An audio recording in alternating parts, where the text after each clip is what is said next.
Mes chers frères Sigma, aujourd'hui nous allons plonger dans une histoire qui va bouleverser votre compréhension de ce que signifie réellement être un homme Sigma authentique. Imaginez une femme qui, après des années d'incompréhension et de jugements erronés, découvre enfin la véritable essence de la masculinité Sigma. Cette révélation va non seulement transformer sa vision, mais aussi vous offrir un miroir parfait pour évaluer votre propre évolution. Si vous cherchez à maîtriser l'art de la solitude stratégique, à comprendre pourquoi votre indépendance dérange tant et à découvrir les secrets les mieux gardés de la mentalité Sigma, alors cette série est exactement ce dont vous avez besoin. N'oubliez pas de vous abonner à Homme Sigma officiel et d'activer la cloche de notification, car chaque vidéo que nous publions contient des révélations qui peuvent transformer votre existence d'homme Sigma. Et la solitude stratégique. Sarah avait toujours cru comprendre les hommes.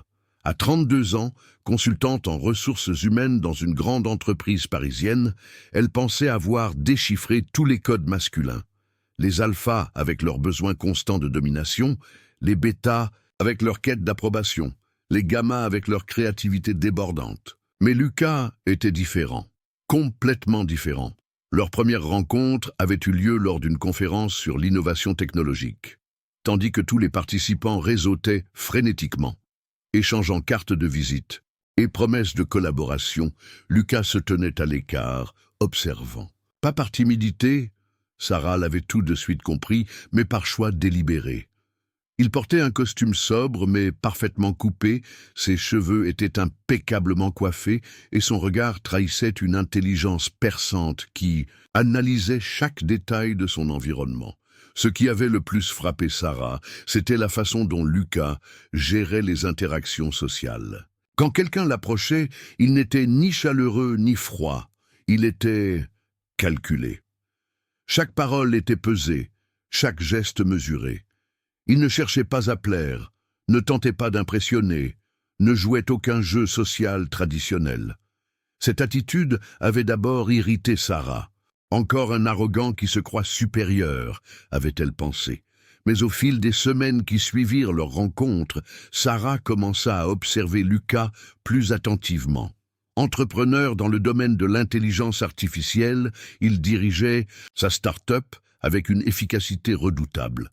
Ses employés le respectaient profondément, non pas par peur, mais par admiration pour sa compétence et son intégrité.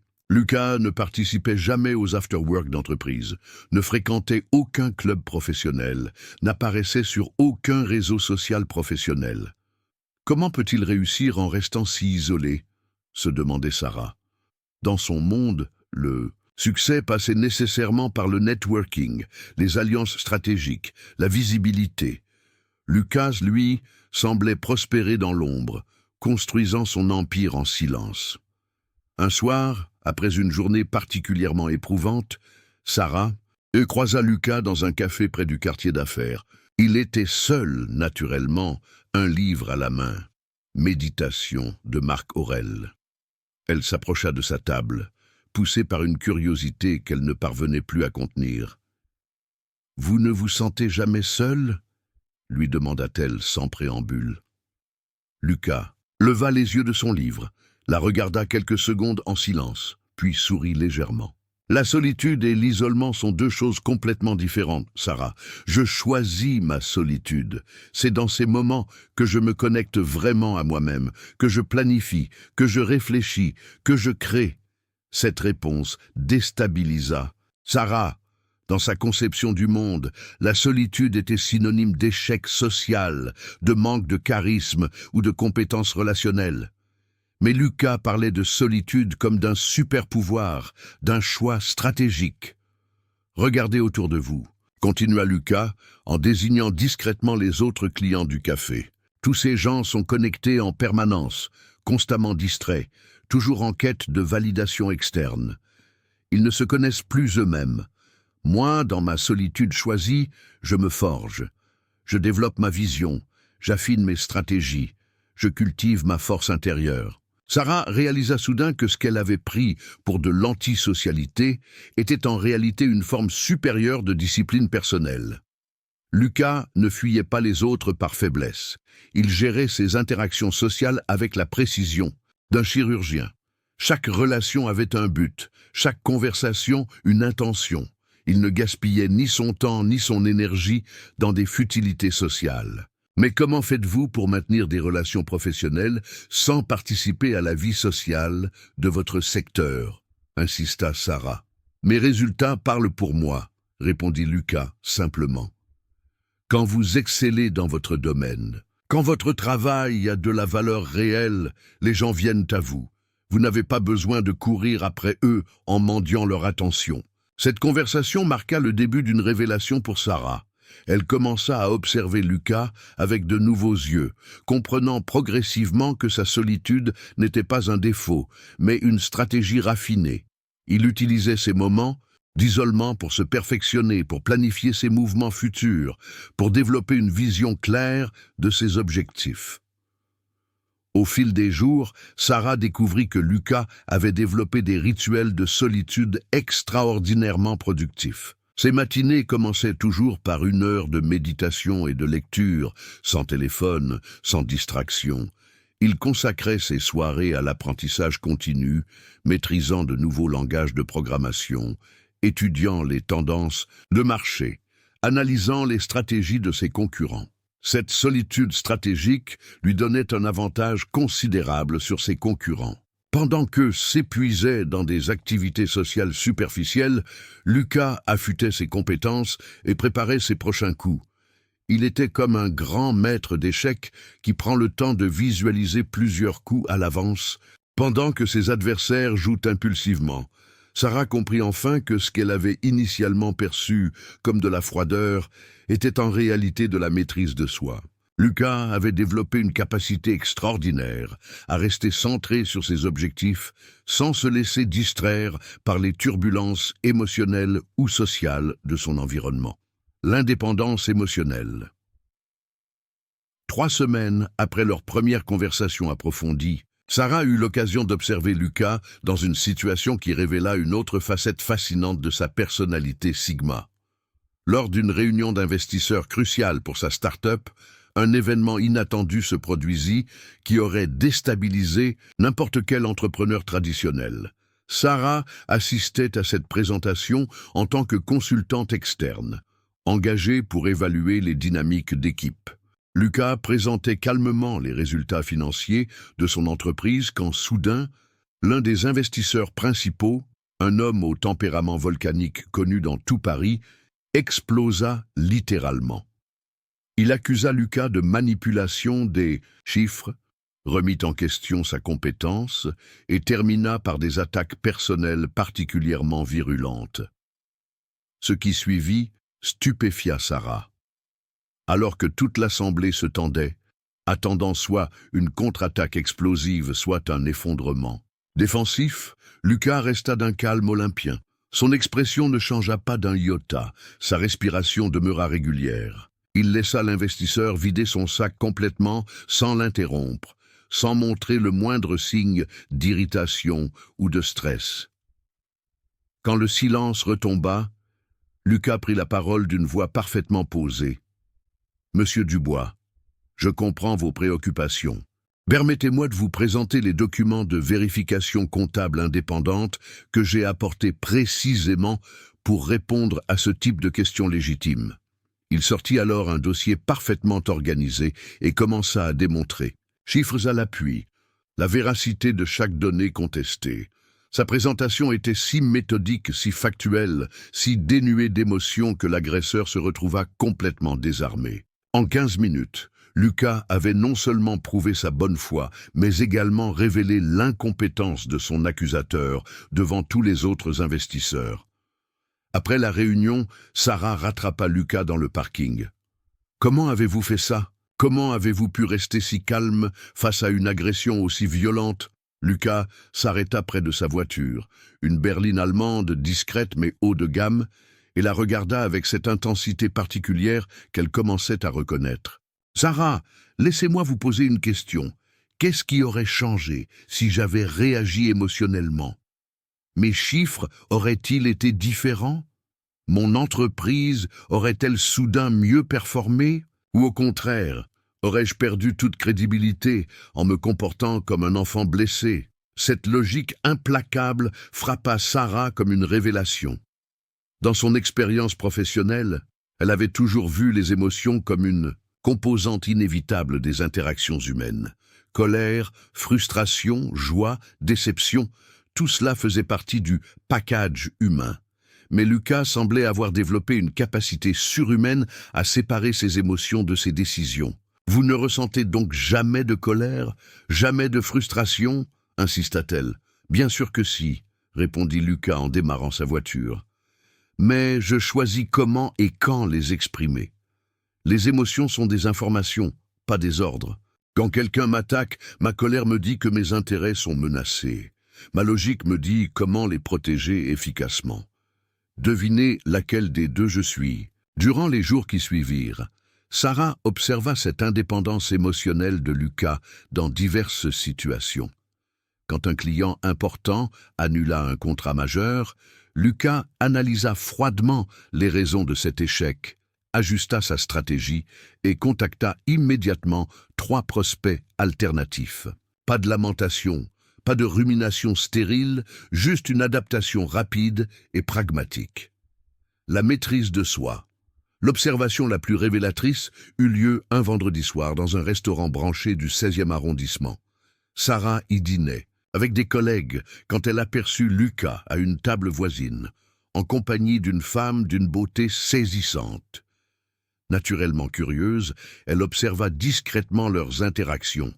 Ce qu'elle vit la fascina. La femme, visiblement habituée à être le centre d'attention, déployait tout son arsenal de séduction. Sourire enjôleur, regard langoureux, contact physique subtil, compliments appuyés. N'importe quel homme normal aurait été soit complètement subjugué, soit embarrassé par tant d'attention. Lucas, lui, demeurait parfaitement maître de lui-même. Il était courtois mais distant, charmant mais insaisissable. Quand elle tentait de le toucher, il esquivait élégamment. Quand elle le complimentait excessivement, il réorientait la conversation vers des sujets plus neutres. Il ne rejetait pas ses avances brutalement, ce qui aurait été impoli, mais ne s'y abandonnait pas non plus. Sarah réalisa qu'elle assistait à un véritable cours de maîtrise masculine. Lucas contrôlait parfaitement le rythme et la nature de l'interaction. Il ne se laissait ni manipuler par les charmes de sa compagne, ni emporter par ses propres pulsions. Cette discipline personnelle était impressionnante. Plus tard, elle apprit que cette femme était une influenceuse très connue sur les réseaux sociaux, habituée à faire craquer tous les hommes qu'elle rencontrait. Avec Lucas, pour la première fois peut-être, elle avait rencontré quelqu'un d'imperméable à ses techniques. « Comment faites-vous » demanda Sarah à Lucas quelques jours plus tard. « Comment résistez-vous à ce type de tentation ?» Ce n'est pas de la résistance, Sarah, c'est de la clarté, expliqua Lucas. Quand vous savez exactement ce que vous voulez dans la vie, quand vos priorités sont cristallines, il devient facile de dire non à tout ce qui vous en éloigne. Cette femme était certes séduisante, mais qu'est-ce qu'elle m'apportait concrètement? Du drama, de la distraction, probablement des complications. Pourquoi sacrifierais-je ma paix intérieure et ma concentration pour si peu? Sarah découvrait une nouvelle dimension de la maîtrise de soi. Ce n'était pas de la répression ou de la frustration, mais une forme supérieure de discernement. Lucas avait développé la capacité de voir au-delà des apparences immédiates pour évaluer la valeur réelle de chaque personne et situation dans sa vie. Cette maîtrise s'étendait à tous les aspects de son existence. Son alimentation était disciplinée sans être obsessionnelle. Il choisissait des aliments qui optimisaient ses performances cognitives. Son exercice physique suivait un programme rigoureux mais flexible. Ses loisirs étaient sélectionnés pour leur capacité à le ressourcer vraiment, pas simplement pour tuer le temps. La vision à long terme. Le 4e aspect révélateur de la mentalité Sigma de Lucas, se manifesta lors d'une situation qui aurait poussé n'importe quel entrepreneur à prendre des décisions impulsives. Son principal concurrent venait de lever 50 millions d'euros et lançait une campagne marketing agressive, proposant des services similaires à prix cassé. Tous les conseillers de Lucas le pressèrent de réagir immédiatement, baisser les prix, lancer une contre-offensive publicitaire, recruter massivement pour accélérer le développement. L'urgence était palpable dans son équipe. Sarah, présente lors de la réunion de crise, s'attendait à voir Lucas adopter une stratégie de guerre économique classique. À sa grande surprise, Lucas écouta calmement tous les avis, prit des notes, puis déclara « Nous ne changeons rien à notre stratégie. Absolument rien. » Le silence qui suivit était assourdissant. Son directeur commercial, visiblement exaspéré, protesta « Lucas, ils vont nous écraser. Nous devons réagir maintenant. » « Non, répondit Lucas avec cette assurance tranquille, ou qui le caractérisait. Nous devons réfléchir à long terme. Cette stratégie de dumping de notre concurrent est financièrement insoutenable. Ils brûlent actuellement 3 millions d'euros par mois. À ce rythme, ils seront en difficulté dans 18 mois maximum. Pendant ce temps, nous continuons à développer la qualité de nos services, à fidéliser notre clientèle existante et à améliorer notre rentabilité. Il se dirigea vers le tableau blanc et commença à dessiner un graphique temporel. Regardez, dans 6 mois, quand leurs investisseurs commenceront à s'inquiéter de leur burn rate, nous serons toujours là, plus solides que jamais. Dans 12 mois, quand ils devront augmenter leur prix pour survivre, nos clients nous remercieront de ne pas les avoir habitués à des tarifs artificiellement bas. Dans 18 mois, quand ils fermeront ou se feront racheter, nous dominerons le marché. Sarah était stupéfaite par cette capacité à voir si loin dans l'avenir. Là où elle ne voyait qu'une crise immédiate nécessitant une réaction urgente, Lucas percevait un échiquier temporel complexe sur lequel il positionnait ses pièces avec une patience stratégique extraordinaire. « Mais comment pouvez-vous être si certain de votre analyse ?» demanda-t-elle. Lucas sourit. « Parce que j'ai étudié l'histoire économique, Sarah. Cette situation s'est reproduite des centaines de fois dans différents secteurs. Les entreprises qui privilégient la croissance rapide au détriment de la rentabilité finissent toujours par s'effondrer. Celles qui construisent lentement mais solidement traversent toutes les tempêtes. » Au cours des mois suivants, les prédictions de Lucas se réalisèrent avec une précision troublante. Le concurrent commença effectivement à montrer des signes de difficultés financières. Ses investisseurs s'inquiétèrent et plusieurs de ses clients se tournèrent vers l'entreprise de Lucas, attirés par sa stabilité et la qualité constante de ses services. Cette vision à long terme ne se limitait pas aux affaires. Lucas planifiait sa vie personnelle avec la même méthodologie. Il investissait dans l'immobilier avec une stratégie décennale, développait ses compétences en anticipant les évolutions technologiques futures, cultivait des relations professionnelles qui pourraient s'avérer précieuses dans 10 ou 15 ans.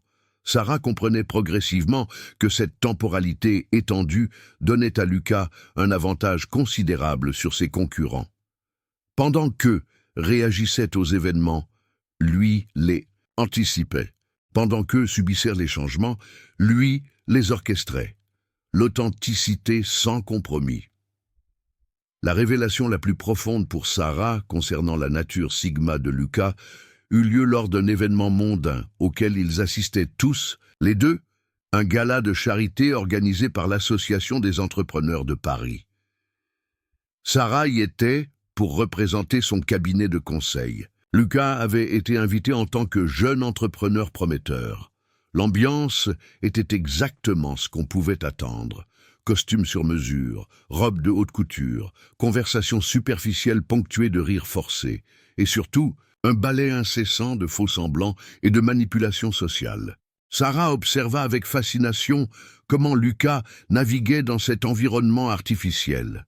Contrairement aux autres participants qui adaptaient leur personnalité selon leurs interlocuteurs, obséquieux avec les investisseurs influents, condescendant avec les entrepreneurs plus modestes, charmeur avec les journalistes, Lucas demeurait rigoureusement lui-même avec chaque personne qu'il rencontrait. quand le célèbre investisseur Philippe Martel s'approcha de lui avec son cortège habituel de flagorneurs. Sarah s'attendait à voir Lucas adopter l'attitude révérencieuse typique des entrepreneurs en quête de financement. Au lieu de cela, Lucas salua Martel poliment mais sans déférence excessive, répondit à ses questions avec franchise et quand l'investisseur tenta de le tester avec des questions pièges sur sa stratégie, Lucas n'hésita pas à corriger certaines de ses assumptions erronées. Monsieur Martel, avec tout le respect que je vous dois, votre analyse du marché de l'IA conversationnelle me semble basée sur des données de 2022. Les paradigmes ont fondamentalement changé depuis, déclara Lucas avec un calme olympien. Le silence qui suivit était palpable. Personne n'osait jamais contredire Philippe Martel, surtout pas un jeune entrepreneur, mais au lieu de s'offusquer, l'investisseur sourit avec intérêt. « Ah, et qu'est-ce qui a changé selon vous ?» Ce qui suivit fut une démonstration magistrale d'expertise authentique. Lucas ne cherchait pas à impressionner, il partageait simplement sa compréhension approfondie du secteur. Pas de jargon inutile, pas d'exagération, juste une analyse claire et documentée. À la fin de leur échange, Martel glissa discrètement sa carte à Lucas en murmurant « Appelez-moi la semaine prochaine ». Plus tard dans la soirée, Sarah fut témoin d'une autre situation révélatrice. Une journaliste économique connue pour ses articles parfois destructeurs approcha Lucas pour une interview improvisée. Sarah la connaissait. Cette femme excellait dans l'art de faire dire aux entrepreneurs des choses qu'ils regrettaient ensuite. « Monsieur Moreau, votre secteur connaît une bulle spéculative évidente.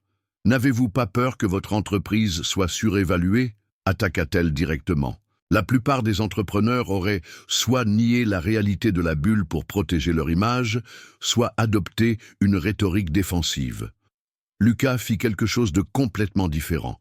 Il reconnut ouvertement l'existence de la bulle. « Vous avez absolument raison. Il y a effectivement une bulle dans notre secteur. C'est précisément pourquoi nous nous concentrons sur la rentabilité réelle plutôt que sur les métriques de vanité. Quand cette bulle éclatera, et elle éclatera, les entreprises avec des fondamentaux solides survivront.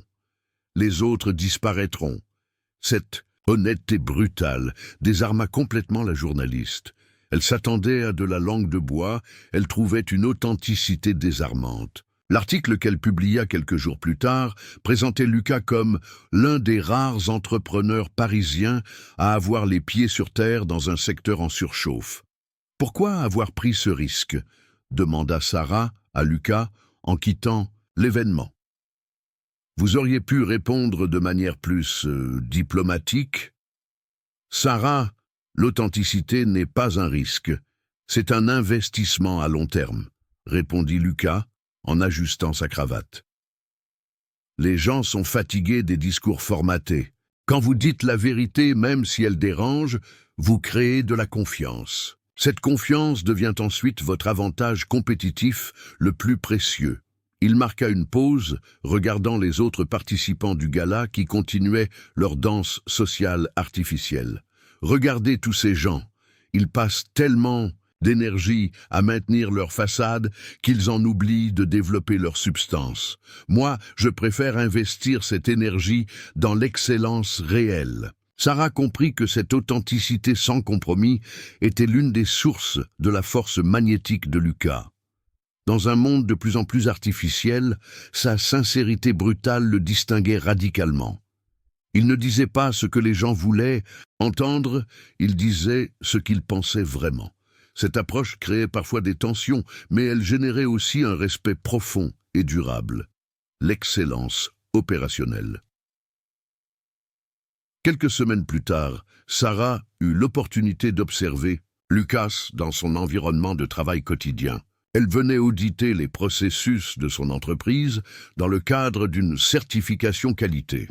Et ce qu'elle découvrit la stupéfia. Dès 6h30 du matin, Lucas était déjà présent dans ses bureaux. Pas pour montrer l'exemple ou impressionner ses employés, ceux-ci n'arrivaient qu'à 9h, mais parce que ces heures matinales représentaient son moment de productivité maximale. Sarah l'observa pendant cette période sacrée. Aucune interruption, téléphone en mode silencieux, concentration absolue sur les tâches les plus complexes de sa journée. Son bureau était un modèle d'organisation militaire. Chaque document avait sa place, chaque processus suivait une logique implacable. Mais ce qui frappa le plus Sarah, c'était la façon dont Lucas avait systématisé chaque aspect de son travail pour éliminer toute friction inutile.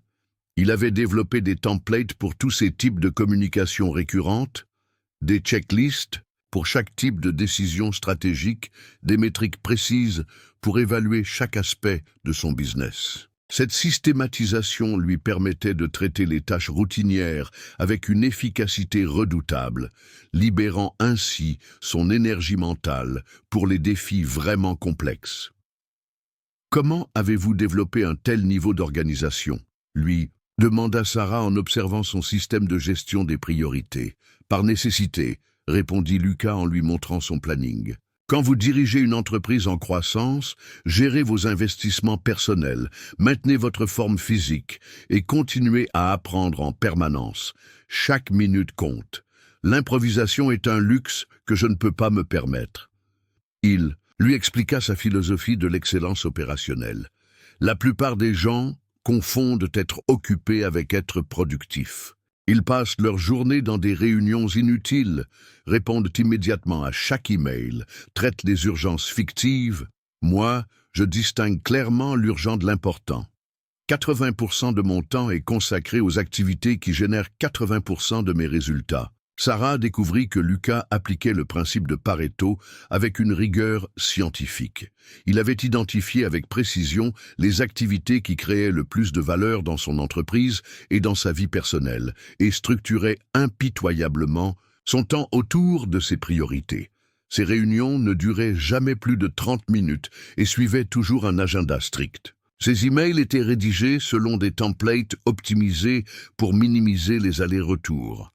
Ces décisions suivaient des frameworks prédéfinis qui accéléraient le processus sans sacrifier la qualité. Mais n'est-ce pas épuisant de vivre de manière si structurée? S'inquiéta Sarah. Lucas sourit. Au contraire, c'est libérateur. Quand vos systèmes fonctionnent parfaitement, vous n'avez plus besoin de réfléchir aux détails opérationnels. Votre cerveau peut se concentrer sur la stratégie, l'innovation, la création. Cette discipline me donne plus de liberté, pas moins. Mes chers frères Sigma, l'histoire de Sarah touche à sa fin, mais ces révélations marquent un nouveau commencement pour chacun d'entre vous. À travers son parcours de découverte, nous avons exploré les 8 piliers fondamentaux de l'homme, Sigma authentique. La solitude stratégique qui forge la force intérieure, l'indépendance émotionnelle qui libère du chaos externe, la maîtrise de soi qui distingue les leaders des suiveurs, la vision à long terme qui transforme les obstacles en opportunités, l'authenticité sans compromis qui crée la confiance durable, l'excellence opérationnelle qui maximise chaque instant, l'intelligence sociale sélective qui optimise les relations, et finalement, la capacité de transformation qui inspire même ceux qui nous observent. Sarah, cette femme brillante et analytique, a mis 6 mois à décoder ce que vous, homme Sigma, vivez naturellement chaque jour. Sa transformation n'était que le reflet de la puissance magnétique de Lucas, et par extension, de votre propre potentiel inexploité. Quand un homme Sigma maîtrise pleinement ces 8 dimensions, il ne se contente pas de réussir dans sa propre vie, il devient un catalyseur de transformation pour tous ceux qui l'entourent. L'évolution de Sarah nous enseigne une vérité fondamentale. L'homme Sigma n'a pas besoin de se justifier, de s'expliquer ou de convaincre. Sa simple existence, ses résultats concrets, son intégrité inébranlable parle pour lui. Il attire naturellement le respect et l'admiration, non pas en les mendiant, mais en incarnant l'excellence sous toutes ses formes. Mais cette histoire soulève aussi une question cruciale pour votre propre parcours. À quel niveau maîtrisez-vous actuellement ces 8 piliers Sigma? Êtes-vous, comme Lucas, pleinement réalisé dans votre potentiel, ou existe-t-il encore des aspects de votre masculinité Sigma à développer et affiner? C'est précisément pour répondre à ces questions essentielles que nous créons du contenu exclusif sur Homme Sigma officiel. Chaque vidéo que nous publions vous offre des outils concrets, des stratégies éprouvées et des révélations profondes pour accélérer votre évolution Sigma. Nous ne nous contentons pas de théories. Nous vous donnons les clés pratiques de votre transformation. Si l'histoire de Sarah et Lucas a résonné en vous, si vous reconnaissez votre propre potentiel dans ce récit, alors abonnez-vous immédiatement à notre chaîne et activez la cloche de notification. Votre évolution d'homme Sigma dépend de votre engagement à apprendre, grandir et maîtriser chaque aspect de votre excellence masculine.